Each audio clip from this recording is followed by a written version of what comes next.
আজি আমাৰ social welfare department আৰু হেল্থ ডিপাৰ্টমেণ্টে অৰ্গেনাইজ কৰিছে আসাম কেঞ্চাৰ কেয়াৰ ফাউণ্ডেশ্যনৰ লগত মিলি। একচুৱেলি তেওঁলোকে চাৰ্ভাইকেল, ব্ৰেষ্ট কেঞ্চাৰ ইত্যাদিৰ স্ক্ৰিনিং কেম্প কৰি আছে মহিলাসকলৰ কাৰণে।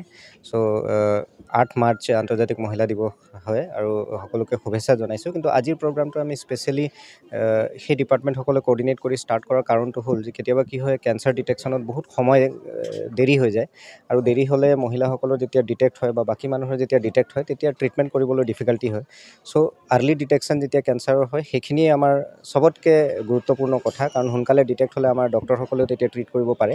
সেইখিনি কথা যেতিয়া আমাক মেডিকেল টীমে ক'লে, কেঞ্চাৰ কেয়াৰ ফাউণ্ডেশ্যন আৰু ছ'চিয়েল ৱেলফেয়াৰে ক'লে, তেতিয়া আমি তেখেতলোকক ফেচিলিটেট কৰিছোঁ যাতে ইয়াতে তেওঁলোক অৰ্গেনাইজ কৰিব পাৰে আৰু সকলোৱে যাতে পাৰ্টিচিপেট কৰে। মই ভাবোঁ এটা ভাল পদক্ষেপ যে কাৰোবাৰ যদি আৰ্লি ডিটেকশ্যন হয় তেখেতলোকক ৰক্ষা কৰিবলৈ আমাৰ মেডিকেল টীম সক্ষম হ'ব।